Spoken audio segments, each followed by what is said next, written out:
Unexpected life.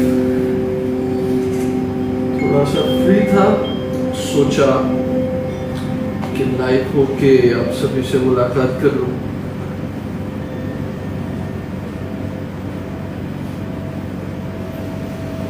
So is there anybody free or want to ask something? कुछ पूछना हो सकता है, पूछ ले। नमस्ते कविता जी।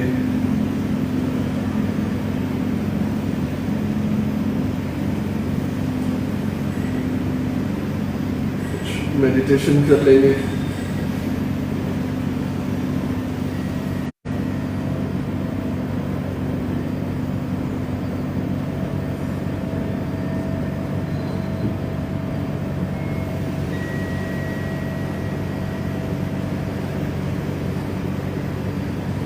और सुनाइए, कैसे हैं सभी? All good? मेडिटेशन, ध्यान कर रहे हैं? आज एक छोटा सा मेडिटेशन भी करेंगे साथ ही में।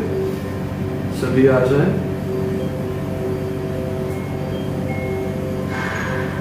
गुड आफ्टरनून,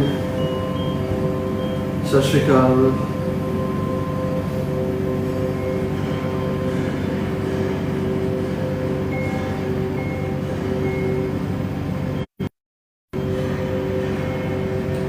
इस वीकेंड मैंने सेशन नहीं रखा तो सोचा कि यहीं पे कुछ मुलाकात करूं। कुछ बिजी हूँ, कुछ थोड़ा सा बॉडी हेल्दी नहीं है, उस वजह से समटाइम बॉडी नीड्स रेस्ट। उस टाइम पे रेस्ट जितना हो सके उतना अच्छा है, क्योंकि अगर बॉडी एक्सर्ट रहेगी, बॉडी को रेस्ट नहीं मिलेगा तो माइंड नहीं रेस्टफुल हो सकता। माइंड एंड बॉडी ये दोनों कनेक्टेड हैं एक दूसरे के साथ में। बॉडी जितना रिलैक्स रहेगी उतना ही ज़्यादा आपका माइंड रिलैक्स रहेगा। और कई बार ऐसे हो जाता है कि माइंड रिलैक्स ना हो तो बॉडी एक्सर्ट हो जाती है। सो दोनों का बहुत गहरा कनेक्शन है, दोनों को बैलेंस बना के रखना चाहिए। Yes, I am fine. A bit of tiredness, कई बार किसी वीक में बहुत ज़्यादा हो जाता है कंजेस्टेड काम में, तो रेस्ट ज़रूरी होता है।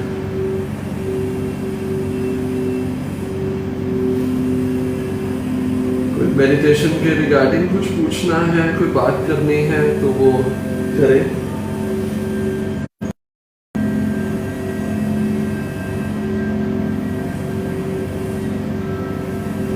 मेरी आवाज प्रॉपर सुनाई दे रही है?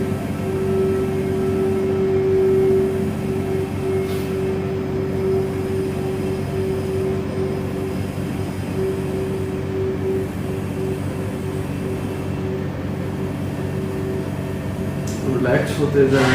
एक ये भी डिस्कस करना था कल, जो मैंने वो ओल्ड नंबर पे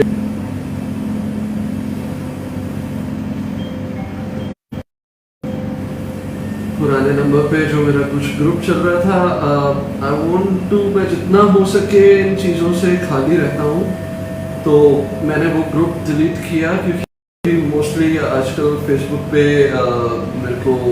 मेरे साथ में बातचीत होती है और यहीं पे मैं इंफॉर्मेशन सारी प्रोवाइड करता हूँ। तो मैं चाहता था कि एक जगह पे सभी इकट्ठे हो जाए। तो कईयों को लगा कि हमें रिमूव कर दिया गया ग्रुप से। ऐसा कुछ नहीं है।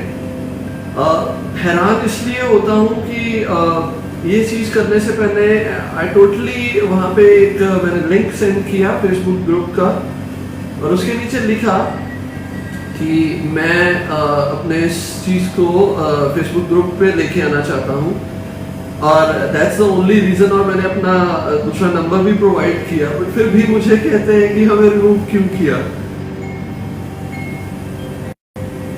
साध्वी जी नमस्ते। सो एक आज भी बात हो रही थी कि अवेयरनेस और कंसंट्रेशन की। बी अवेयर, फिर मैं उनको स्क्रीनशॉट भेजता हूँ कि ये देखो मैंने स्क्रीनशॉट भेजा है, ये मैंने ऑलरेडी लिखा है, आप ही नहीं सभी लोग वहां से रिमूव हुए, वो ग्रुप क्लोज कर दिया गया है। द रीजन बिहाइंड कि आप मुझे सभी यहाँ पे फॉलो करें और यहाँ पे मुलाकात करते रहेंगे, बट कईयों के मन में होता है कि ऐसा क्यों हुआ। So again I said why are you attaching with everything. एक ग्रुप ही था, ग्रुप मिट गया तो उसमें क्या हो गया। कईयों के मैसेज आया कि वो बहुत अच्छा ग्रुप था।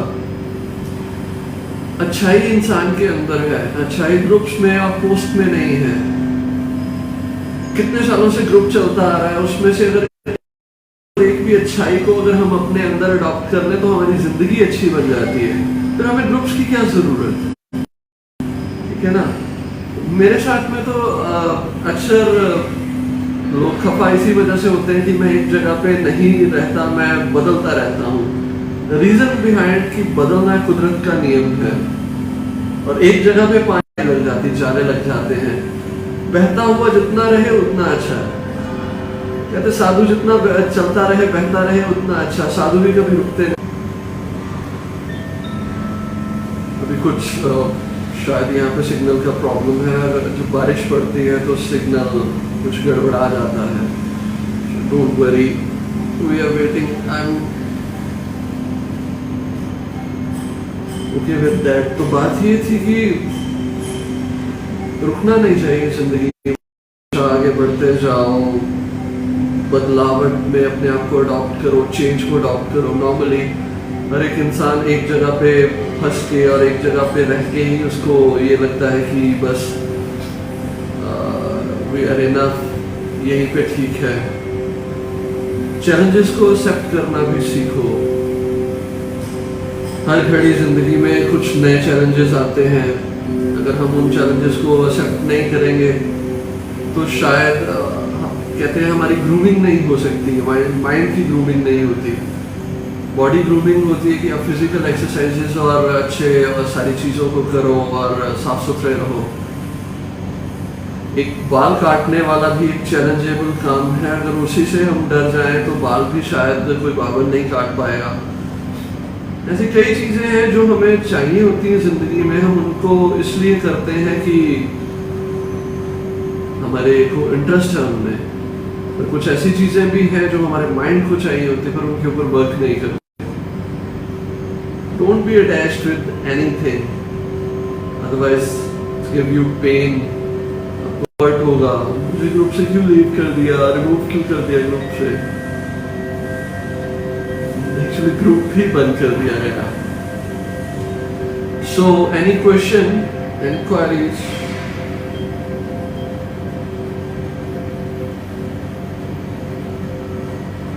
अगर हो तो कुछ बात की जाए।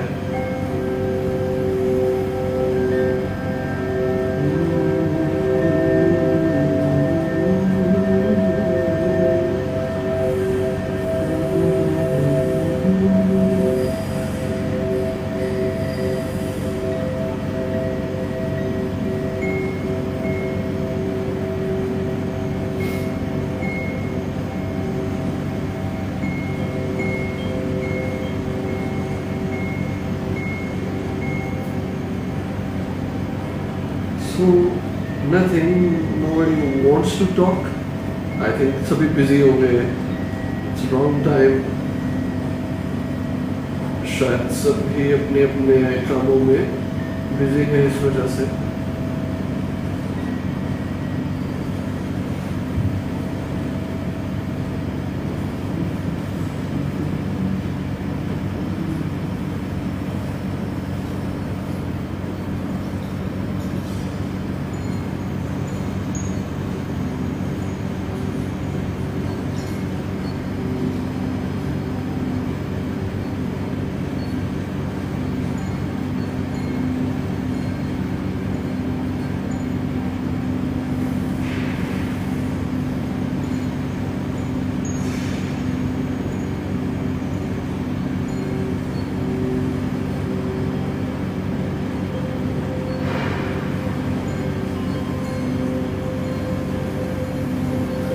अब जी संध्या के टाइम में डर लगता है, पूरा भी एनर्जेटिक होते हैं मगर संध्या से लेकर रात तक एक डर बना रहता है सबको। पहले बात तो डर कई तरीके के होते हैं, फिजिकली और स्टार्ट होता है मेंटली थॉट से। किस चीज का डर है आपको? क्या कोई फिजिकल बीमारियों का डर है, कोरोना का डर है, या मानसिक बीमारियों का डर है, टेंशन है, वरीज है, किस चीज का? Moment please. Hello,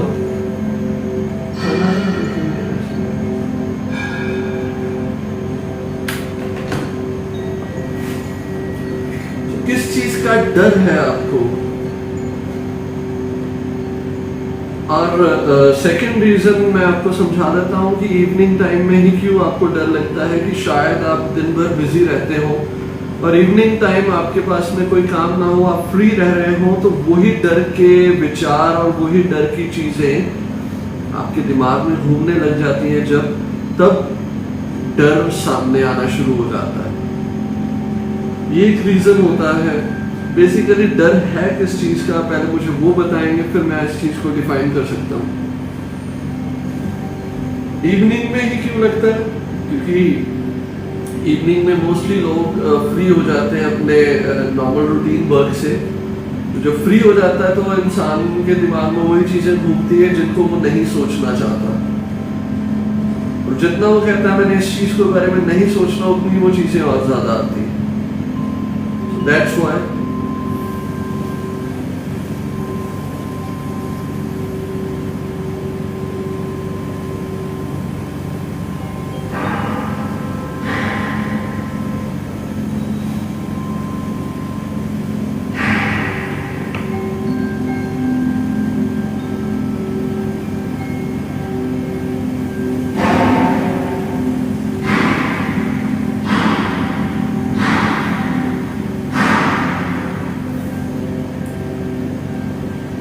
any more questions, queries, normal questions, कुछ पूछना हो तो पूछ सकते हैं।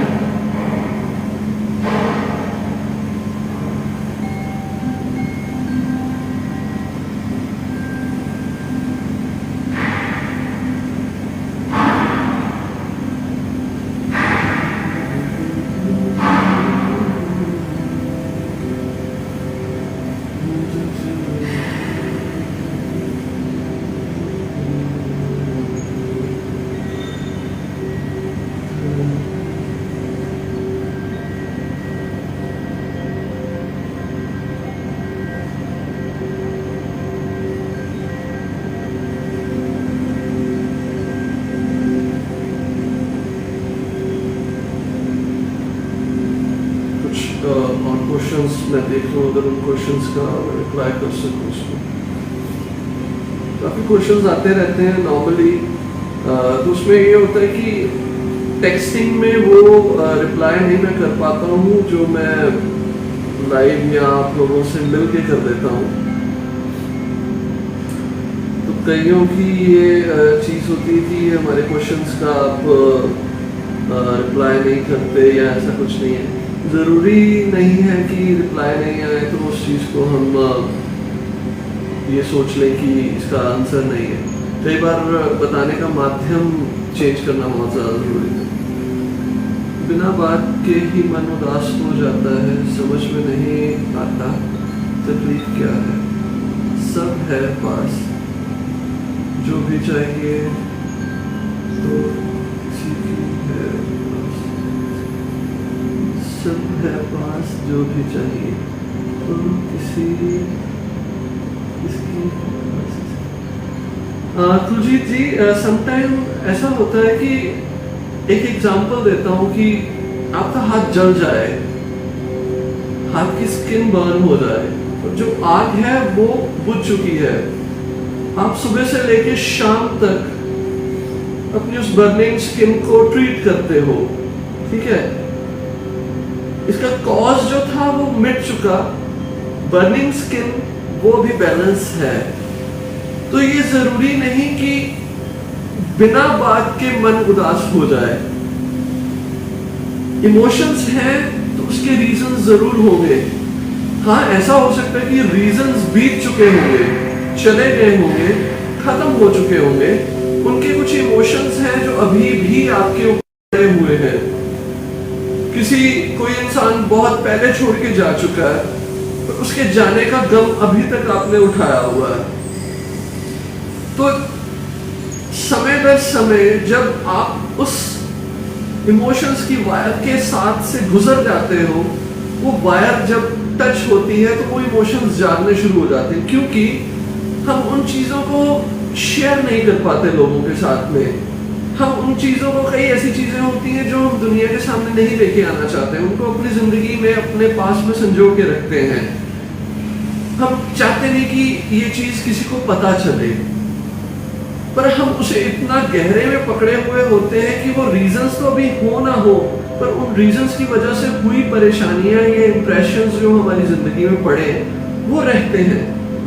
उनको खत्म करने का एक तरीका है जब हम उसे प्रॉपरली जीना शुरू कर देते हैं। फॉर एग्जाम्पल, अगर मुझे कोई छोड़ के चला गया, उसका इंप्रेशन मेरी जिंदगी में पड़ गया कि वो मुझे छोड़ के नहीं जाना चाहिए था उसका, मैं उदास हूं, मैं अकेला हूं, मैं कैसे अपनी जिंदगी में अकेलेपन में रहूंगा, पर मेरे पास में कोई चारा नहीं है। मैं उस तकलीफ को अपने दिल में छुपा के और बिठा के रखूंगा और अपनी रोजमर्रा की जिंदगी में चलता रहूंगा। मैं इतना बिजी हो जाऊंगा कि मैं एक उस चीज के बारे में नहीं। फिर क्या होगा? जिस दिन आप अपने बाकी के कामों से, जिन कामों की वजह से वो पीछे दब के रह गया, वो हो जाते हैं, तो वो नीचे से उभर के बाहर आ जाता है। और जैसे ही उभर के बाहर आ जाता है, आपकी जिंदगी में बहुत सारी चीजें शायद याद आए या ना आए, वो एहसास कहीं ना कहीं से बाहर आते हैं। आप उनको सोचते हो कि आज तो मैंने इन चीजों के बारे में सोचा भी नहीं था। सॉरी, बीच में सिग्नल प्रॉब्लम आ जाता है। तो बात मैं ये कर रहा था कि जब इन चीजों को हम अपने अंदर छुपा के बैठे रहते हैं या दबा के बैठे रहते हैं, तो ये समय दर समय आपकी जिंदगी में वापस इनका लौटना बनता ही बनता है। हम इनसे कैसे छुटकारा पाया जा सके? इनसे छुटकारा तभी मिल सकता है जब तक हम इन चीजों से भागे नहीं, इनको फेस करें। और इनको फेस करना बहुत ज्यादा जरूरी है। जब आप इन इमोशंस को फेस करेंगे, आपको रीजन और कॉज, रूट कॉज पता चलेगा कि किस वजह से थी। और जब वो कॉज पता चलेगा, आप सोचेंगे कि ये चीजें तो खत्म हो चुकी हैं, अब मैं इन चीजों के बारे में क्यों सोच रही हूँ। समटाइम ये चीजें होती हैं कि बैठे बिठाए मन उदास हो जाना, अकेलेपन का आ जाना, कि कुछ इमोशंस जो निकले नहीं वो भी फंसे हुए हैं। भैया, अगर चैलेंजेस एक्सेप्ट करें तो क्या प्रॉब्लम खत्म हो जाएगी? 100% प्रॉब्लम खत्म होगी जब आप चैलेंज को एक्सेप्ट करेंगे। मेरे सामने कोई चैलेंज आता है, मैं उसको एक्सेप्ट नहीं करता हूँ, उससे पहले ही ये चीज सोचने बैठ जाता हूँ कि ये मेरे से पूरा होगा या नहीं होगा। ठीक है, मैं उस चीज सोच के कोसता रहता हूँ, उल्टा और प्रॉब्लम्स खड़ी हो गई। वो चीजें तो हुई नहीं, उल्टा और इन चीजों को सोच के अपने ऊपर बोझ डाल दिया। इंस्टेड ऑफ दैट फेस कर लूं, करना के ऊपर उतारू हो जाऊं। अगर हो जाएगा वेल एंड गुड, अगर नहीं होगा तब भी मुझे ये पता चल जाएगा कि किस वजह से मैं ये चीज नहीं कर पाया। तो आगे जब वो चैलेंज दोबारा आएगा तो मैं उस जो प्रॉब्लम थी, जो पिछले चैलेंज में मैं नहीं कर पाया, उस चीज को समझ के मैं अगला चैलेंज कंप्लीट कर लूंगा। तो चैलेंज को फेस करना बहुत ज्यादा जरूरी है। इंस्टेड ऑफ चैलेंज को देख के मुंह फेर लेना और वहीं पे खड़े हो जाना और ये कह देना कि मैंने इन चीजों के बारे में देखना नहीं है और करना नहीं है, या तो इतने तरीके से छोड़ दो कि वो चीज आपकी जिंदगी में अहमियत ही ना रखे, या उसे पकड़ लो और कर दिखाओ उसे।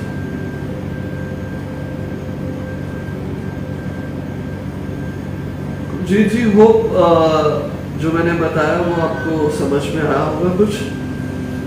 कविता जी, आपको भी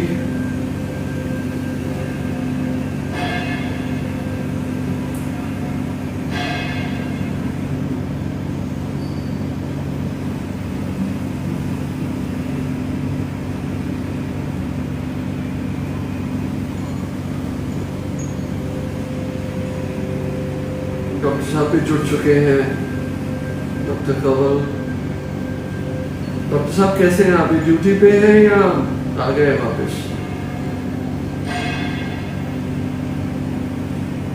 कमल जी नमस्ते।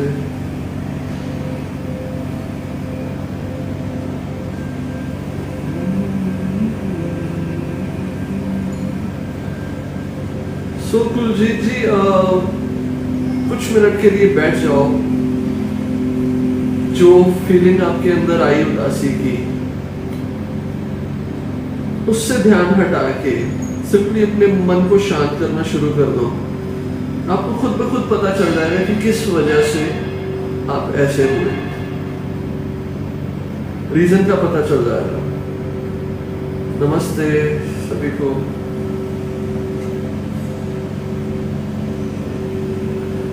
जय महादेव। तो मोनिका जी, कंसंट्रेशन और अवेयरनेस में बहुत ज्यादा फर्क है। आपके जैसे क्वेश्चंस था, चलते जाते हैं, ड्राइव करते हैं, पता ही नहीं चलता कब वहां पे मुड़ गए, कहाँ पे पहुंच भी गए।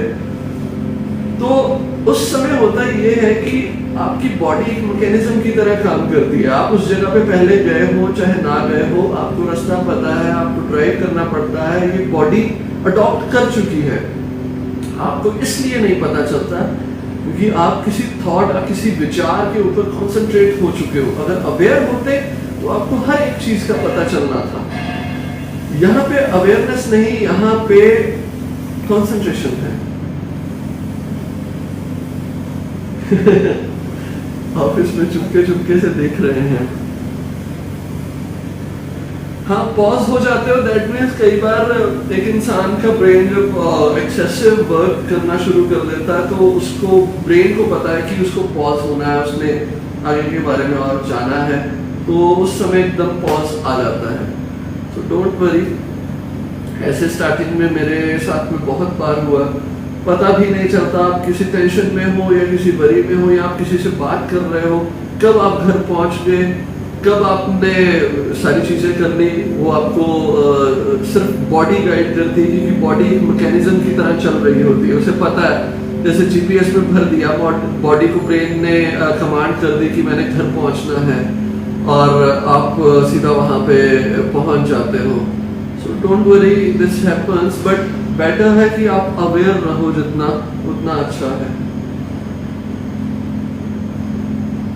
थैंक यू मामी जी।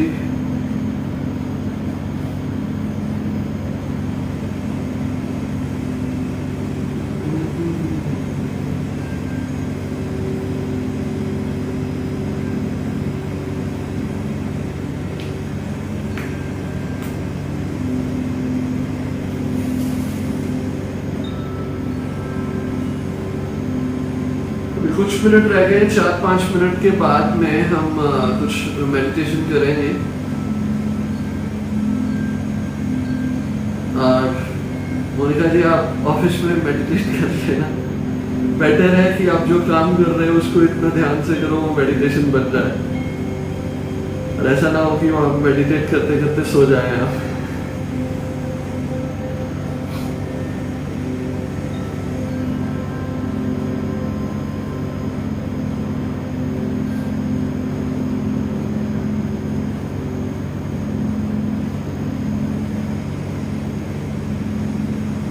कुछ और क्वेश्चंस, कुछ और पूछना हो?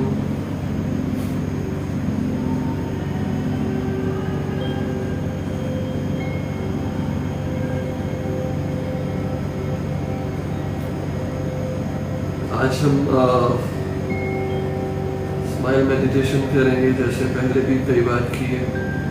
नॉर्मली जब भी आप स्ट्रेस में हो या ऐसा कुछ हो तो ये मेडिटेशन बहुत ज़्यादा काम देती है। Full body smile, how to smile with your full body, और अपने आप का कैसे ध्यान रखना है, भीतर अपने ऑर्गन्स को कैसे पूछना है। शुक्रिया कुलजीत जी। वैसे कुलजीत जी, अच्छा हर एक इंसान होता है, देखने की दृष्टि का बहुत फर्क पड़ता है। नॉर्मली जैसे हमेशा ये मैं कहानी ज़रूर सुनाता हूँ और बताता हूँ, क्योंकि ये बहुत ही अच्छी कहानी है कृष्ण और दुर्योधन और युधिष्ठिर की। कि उनके पास में कृष्ण बैठे हुए हैं और उनके पास में दोनों बैठे हैं, युधिष्ठिर भी और दुर्योधन। ये युद्ध के पहले की बात है। तो दुर्योधन को कृष्ण ने बोला कि जाओ ढूंढ के लाओ कि इस दुनिया में बुरा इंसान कौन है, और युधिष्ठिर को बोला गया कि जाओ ढूंढ के लाओ इस दुनिया में अच्छा बुरा इंसान कौन है, और दुर्योधन को बोला अच्छा इंसान कौन है, ढूंढ के लाओ। और जब वो दोनों वापस आए, कहते हैं कि उनको महीना लग गया, महीने से भी ज्यादा समय लग गया। जब वापस आए तो दुर्योधन को कोई अच्छा मिला नहीं और युधिष्ठिर को कोई बुरा मिला नहीं। तो इसको कहते हैं कि जैसी दृष्टि वैसी सृष्टि। आप जिस ढंग के होते हो, दुनिया भी उसी ढंग की आपको दिखाई देनी शुरू हो जाती है। नॉर्मली टीचिंग्स मिलती रहती हैं, भगवान बैठे बिठाए गाड़ी चलाते रहते। जैसे लास्ट टाइम मैं जब भी मुझे कुछ संकेत मिलते हैं या ऐसी कुछ चीजें मिलती हैं तो मैं ग्रुप में डाल देता हूँ साथी में। अभी पीछे मैंने डाला था कि वो ईश्वर अगर मेरी अनंत बुराइयों के बाद भी मेरे से दूर नहीं जाता है, तो मैं क्यों लोगों की बुराइयां देख के उनसे दूर जाऊं, है ना। तो रीजन ये था कि कई इंसान मेरी जिंदगी में भी आते हैं जिनको मैं बहुत समझाता हूं, पर वो उन चीजों को समझते नहीं है, उसी चीज में रहते हैं और अपनी जिंदगी में बहुत कष्ट भोगते हैं। कई बार दिमाग में आता है कि अब इनको समझाना छोड़ दिया जाए, क्योंकि ये नहीं समझ पाएंगे। फिर ये बात सोचते सोचते भगवान ने ये टीचिंग दी कि अगर मैं तेरी अनंत बुराइयों के बावजूद भी तेरे से दूर नहीं जाता, तो रोज कितनी गलतियां करता है, मैं फिर भी तेरे से दूर नहीं हूं, और तू मेरे जैसा बनना चाहता है। अगर मेरे जैसे बनना चाहता है तो जैसा भी इंसान आए, वो जो भी करे, कभी उससे दूर मत जाना, कोशिश करना दोबारा फिर समझा देना। और मैंने फिर उनको दोबारा जब समझाया तो वो शायद समझ गए। So it happens, ये होता है बहुत। और इस ग्रुप में मैं वो सारी चीजें आपके साथ में शेयर करता हूँ जिन चीजों की जरूरत होती है एक इंसान को समझने की। एक अच्छा इंसान तो वही है जो सबसे पहले खुद को प्यार करे, जो प्यार उसके अंदर है वो प्यार फिर वो बांटे। नॉर्मली लोग ये कहते हैं कि हम लोगों से, हम दुनिया से प्यार करना चाहते हैं, पर उनके अंदर अभी प्यार नहीं उत्पन्न हुआ, उन्होंने अपने आप को प्यार नहीं किया।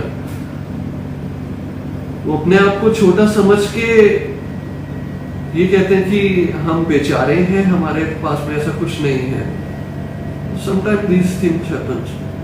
हम डील ही नहीं कर पाएंगे अगर हमारे जैसा सामने वाला बन जाए। बिल्कुल सही बात है, नहीं डील कर पाएंगे, क्योंकि जैसे मैंने उस दिन लिखा था ना कि हर प्यार करने वाला अपने पार्टनर को बदलता है, पर वो ये नहीं सोचता कि मैं जैसे बदल रहा हूं वो भी मुझे बदलने की कोशिश कर रहा है। तो इट्स सच अ कंफ्यूजन। उस कंफ्यूजन में दोनों बदलते भी नहीं है और दोनों बदल भी जाते हैं, फिर भी एक जैसे नहीं रहते। समझ रहे हो ना मेरी बात?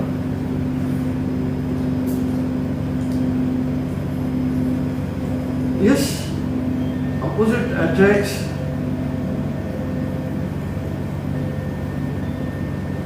सेम पोल्स अट्रैक्ट इसीलिए नहीं होते क्योंकि कहीं ना कहीं वो सेम है, वो एक ही है। सेम मीन्स कि दोनों एक जैसे हैं। सेम मीन्स कि वो एक हो चुके हैं। अट्रैक्ट वो होंगे जो दो अलग अलग होंगे। जो एक ही बन गया वो कैसे एक के साथ में जुड़ेगा, क्योंकि वो ऑलरेडी एक बन चुका है। Just a moment. हेलो, नहीं जी, मैं एक सेशन पे सी हूँ। नहीं, मैं सेशन पे सी हूँ।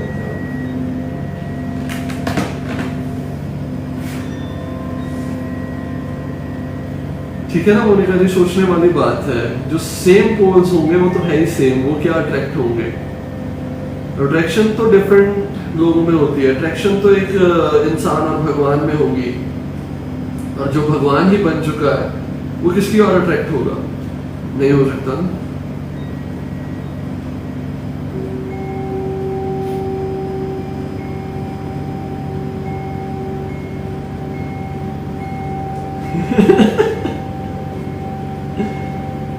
आपने अपने सर को बोल दिया, मैंने अपने सर को बोल दिया। मेरे सर नीचे थे, वो कहते खाना खाना नहीं खाओगे? मैंने कहा नहीं, आज खाना नहीं खाएंगे, आज मन नहीं।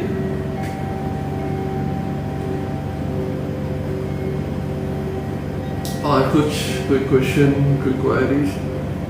देखो, आप क्वेश्चन पूछते हो तो उसका आंसर निकलता है, उसका आंसर निकलता है तो कई लोगों तक वो पहुंचता है। तो अगर कई लोगों के अंदर कुछ ज्ञान या कुछ प्रेम भरता जाए तो उसमें मेरा कोई दोष नहीं, ये सब आप पूछने वालों का ही सहयोग है। आप ही करवा रहे हो, आप ही ड्यूटीज लगाते हो, आप ही पूछते हो, उस आंसर को आप सारी जगह पे स्प्रेड कर देते हो।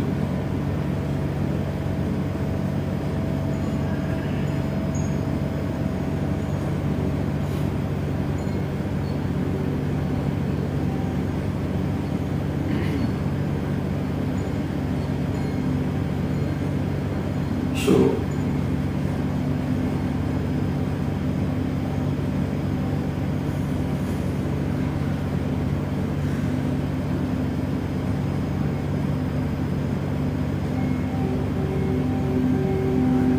अगर हम अच्छे हैं तो वो हम अच्छे हैं।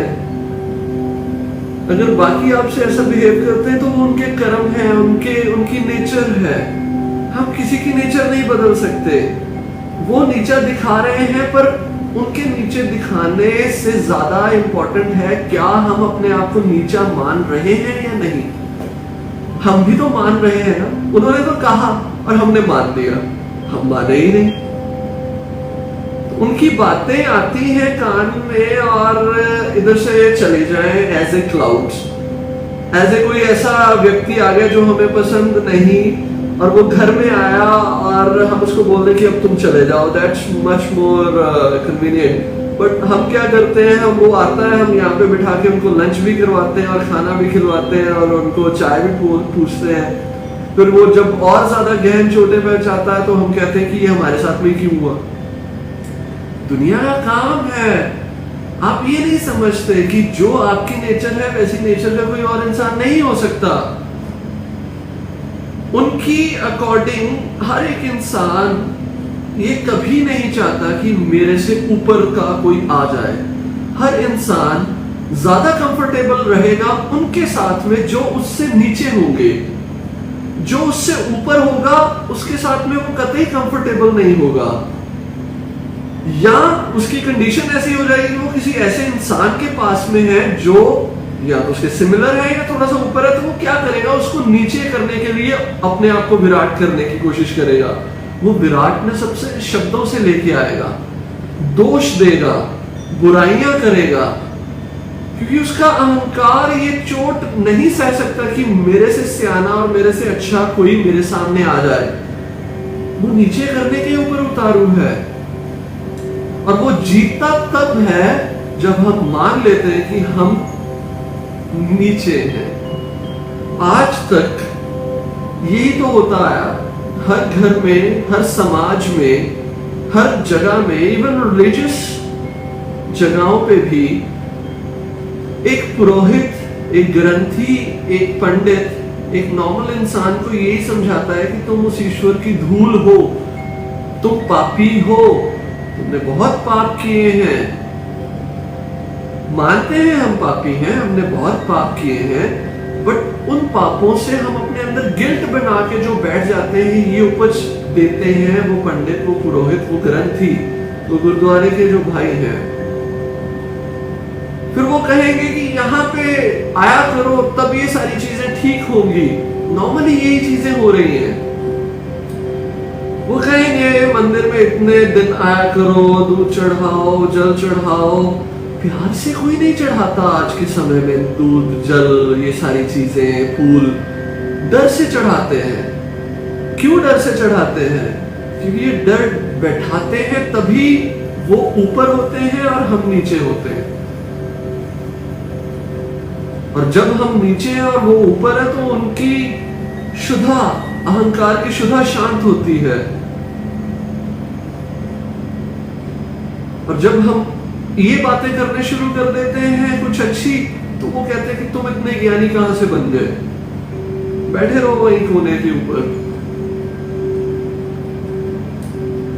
जबकि हर एक ग्रंथ, हर एक धर्म पुस्तक में ये लिखा है कि तुम्हारे में वो ईश्वरीय शक्ति है, तुम ही ईश्वर हो।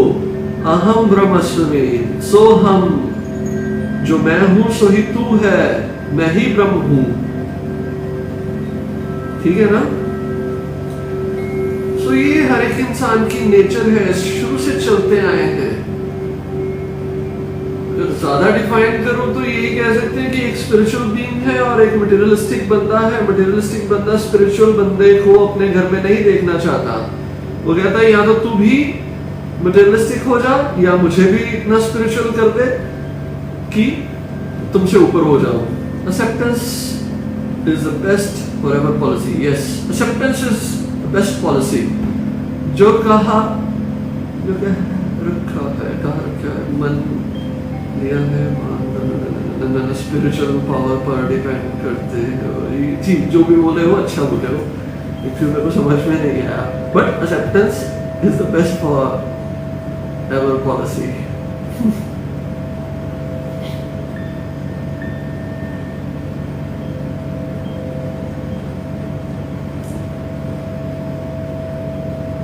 Within few minutes, we're going to do some meditations. Meditation करेंगे बहुत ईजी से। नॉर्मली इट्स लंच टाइम, हो सकता है कि जो ऑफिसेज में भी उनका लंच भी हो गया हो। लंच कर लें, बस 5-10 मिनट में हम अपना ये सेशन फिनिश करते हैं। तो last I give you few minutes, अगर कोई क्वेश्चन है तो डिस्कस करते हैं, देन उसके बाद में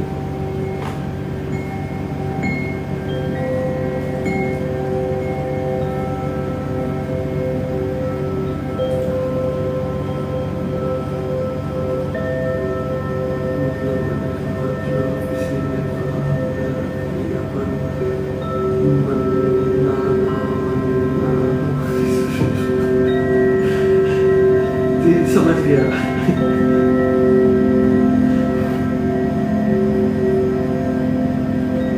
So what we'll do now, relax. अपनी, नॉर्मली मैं ये कहना चाहता हूँ, अपने स्ट्रेस का कॉज समझ लो। वो इतना ही है, स्ट्रेस बाहर नहीं है, स्ट्रेस आपके अंदर है। बाहर नहीं, यहाँ पे है।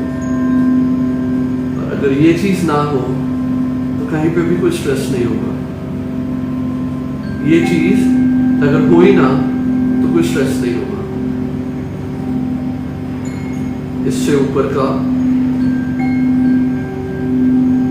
ब्रेन निकाल दो फॉर अ फ्यू मोमेंट्स, तो एवरीथिंग विल बी फाइन। तो मेरी आवाज को सुनते जाओ, रिलैक्स करो।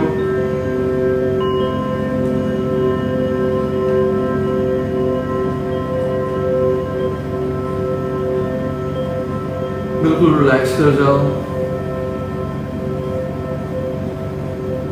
लंबी गहरी सांस लो, काउंट करो 5, a big inhale and big exhale। और जब एक्सहेल करो तो अंदर से बिल्कुल खाली हो जाओ हर एक चीज के लिए। इनहेल करो तो एक्सेप्टेंस लेके आओ, I accept everything, I accept everything. Exhale करो तो अंदर की सारी टेंशन्स और वरीज को बाहर निकालते जाओ।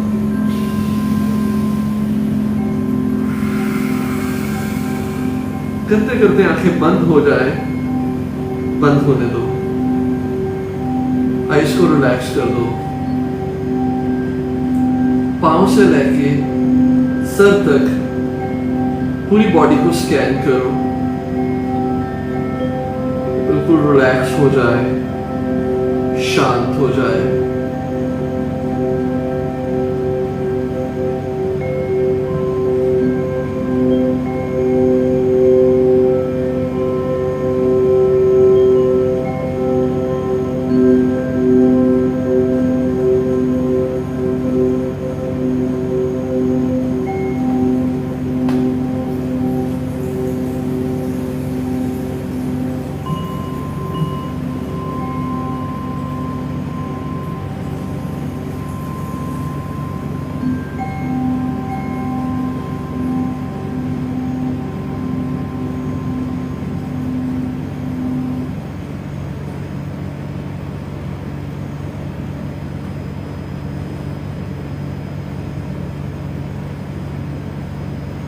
बॉडी बिल्कुल रिलैक्स, बिल्कुल शांत।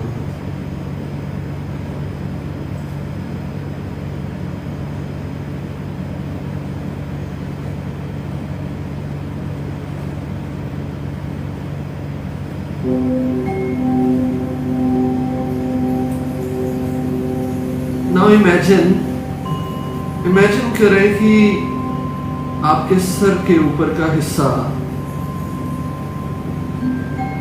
है ही नहीं।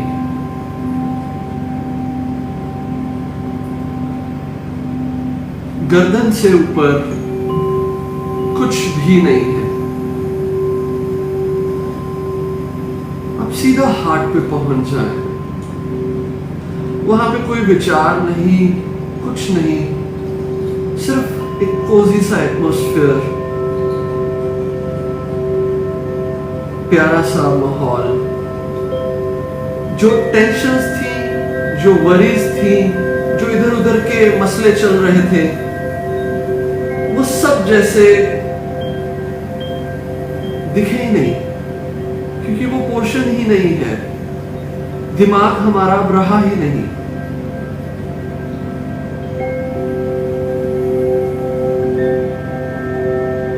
कुछ भी नहीं बचा।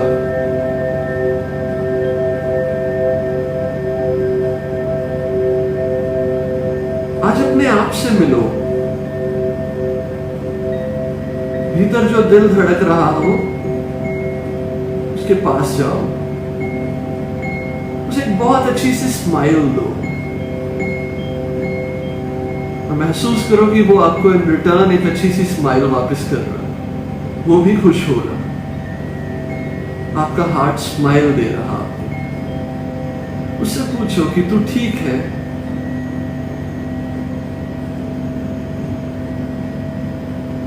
तूने मेरे शरीर को बहुत अच्छे से चलाया है। मेरे दिमागी ख्यालात की वजह से तू बहुत तेजी से धड़कता रहा, तो थोड़ा सा शांत हो जा। अब मैं नहीं सोच रहा कुछ भी।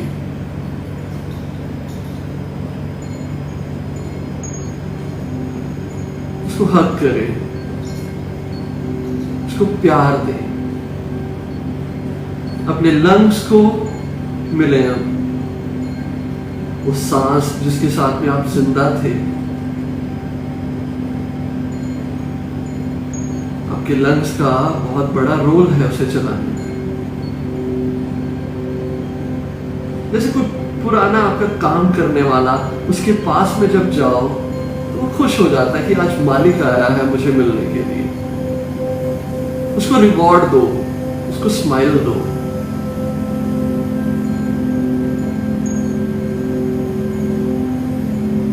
Kidneys, small intestine, big intestine, stomach.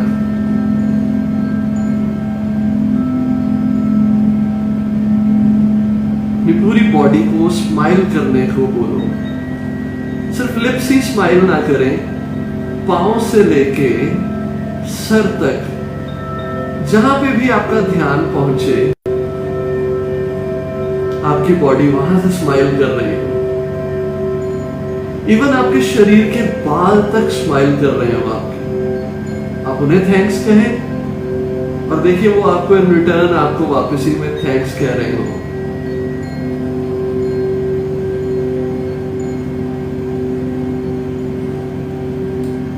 धीरे धीरे पूरा शरीर इतना शांत और इतना हल्का होता जाए कि जैसे इन लोगों के ऊपर कभी ध्यान ही नहीं गया। आज याद आया तो इनको भी मिल चले, जो अपने हैं, जो मेरे खुद के हैं,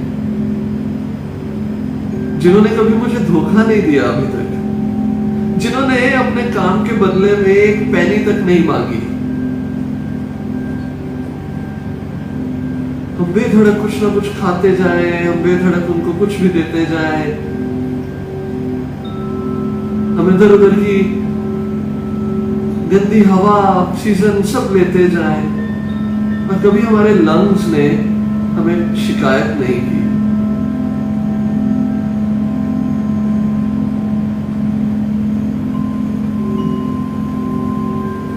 सभी का थैंक्स करें, सभी को स्माइल करें, अपने आप को स्माइल करते हुए देखें। इमेजिन करें कि आप बैठे हुए या आप जहां पर भी हैं, आपकी पूरी बॉडी स्माइल कर रही हो।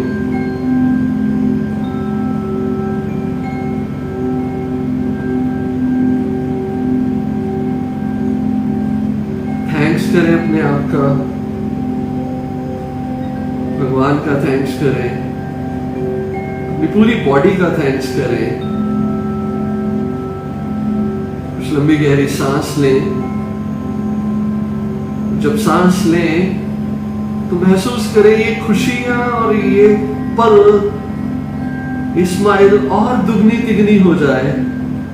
एक्सहेल करें तो आज ये महसूस करें कि ये प्यार पूरी दुनिया में बांटता जाए।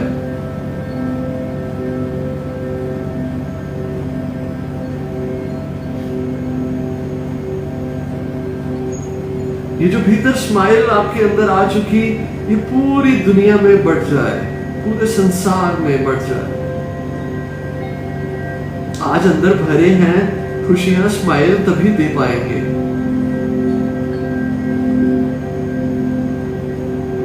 फॉर फ्यू मोमेंट स्माइल करें, डीप इनहेल और एक्सहेल करें, धीरे धीरे अपनी आंखें खोलें। हो सके तो आईने में अपने चेहरे को देखें, अपने आप को महसूस करें कि कितना हल्का हो चुके हैं और स्माइल कर रहे हैं हम। थैंक्स करें।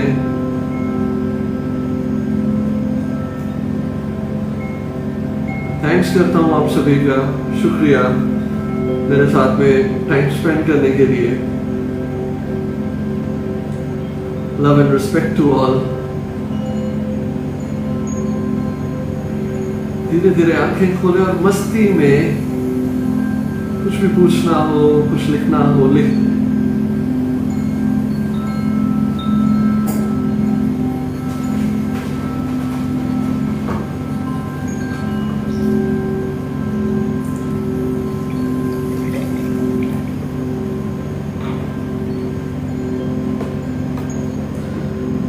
अच्छा से कॉफी।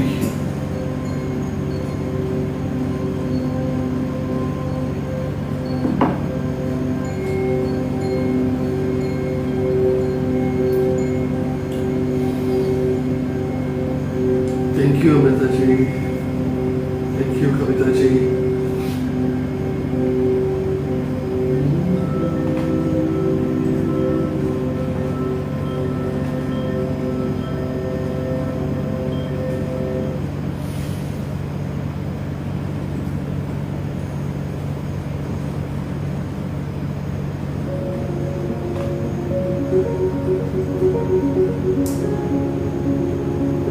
पता क्या है, जिंदगी में अपने आप को खुशियां देने के अलावा और कुछ ना रखो।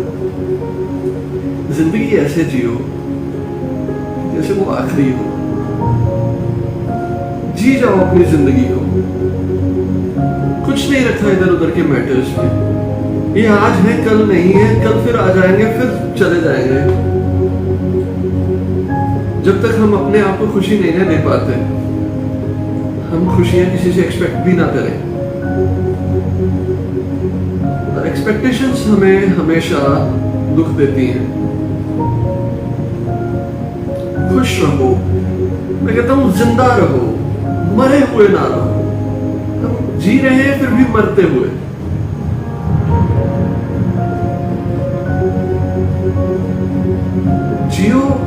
जिंदा दिली से।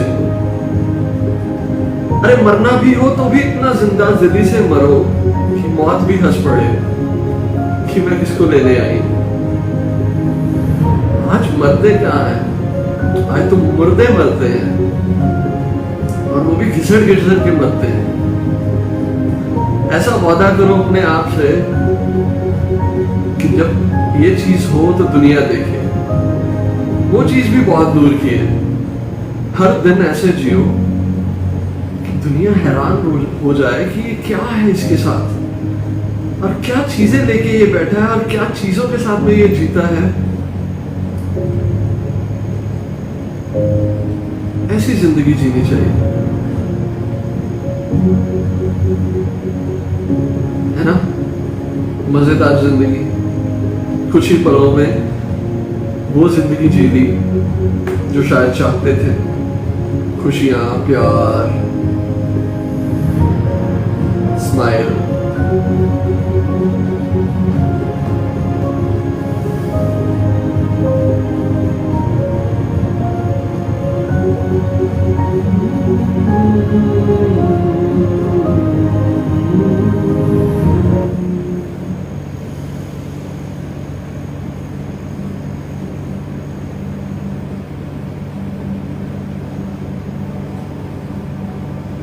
Thank you, thanks to all of you.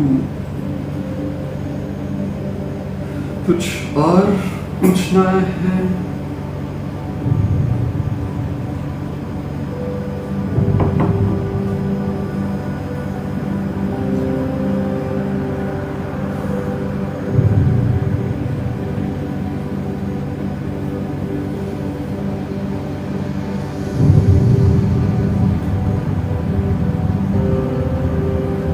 Zero अपनी जिंदगी।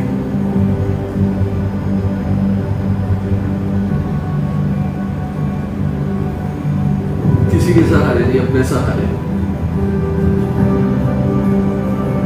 ये समय है जीने का। वो लटका के जिंदगी नहीं जी सकते।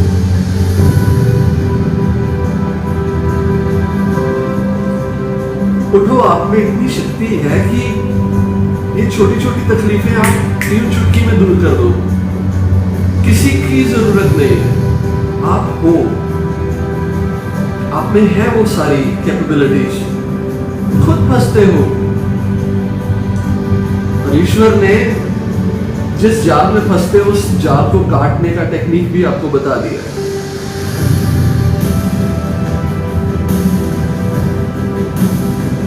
निकलो बाहर उस बॉक्स से, छोटे से बक्से से उड़ जाओ, पंख फैला दो, जी उठो, नाच उठो, गा उठो।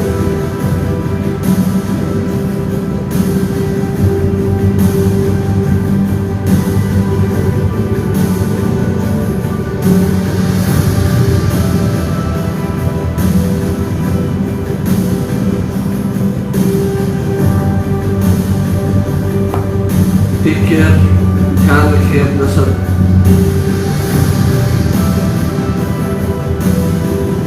खुश रहें।